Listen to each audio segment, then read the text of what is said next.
National Alliance for Targeted Parents. I'm Kay Johnson.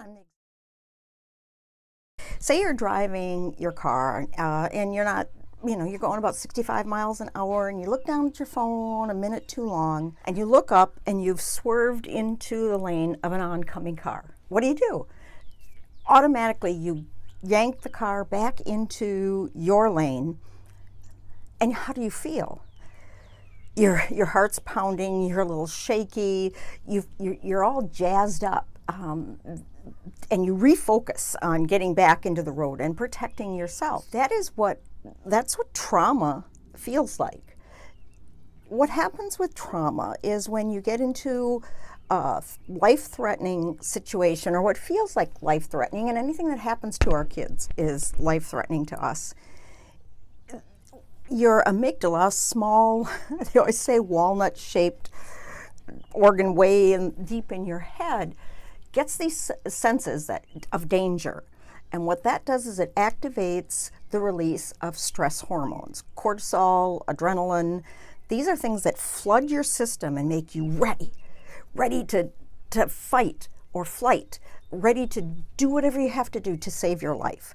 That's called the stress response system, or the threat response system. Whenever we're threatened, that's what happens. That's just the physiological response that happens. When you're driving in your car, after you get settled down a little bit, your blood pressure goes down, the heart rate goes down, you don't feel so jittery. But what if that threat never stopped?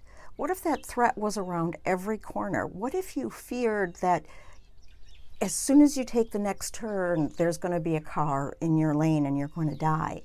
And that constant threat or stress response system just keeps on going. The amygdala keeps going, danger, danger, danger. Your body just keeps producing adrenaline and cortisol, and it races through your veins all the time. That's what happens with prolonged trauma, the type of trauma that we have, especially with interpersonal trauma. It's not an event. It is a long-term cascade of these stress hormones that start to destroy our bodies. It starts to affect our immune system. It becomes such a way of life that certain parts of our brain shut down to give more energy to that stress response system. And unfortunately, what happens with targeted parents is that we can't fight this and we can't flight this. There's no place to run to. So we end up going into a freeze mode.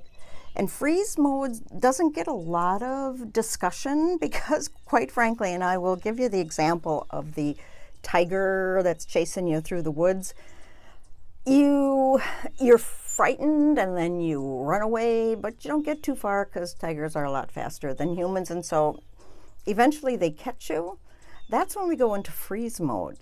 Freeze mode is a point where our bodies help us to make death easier.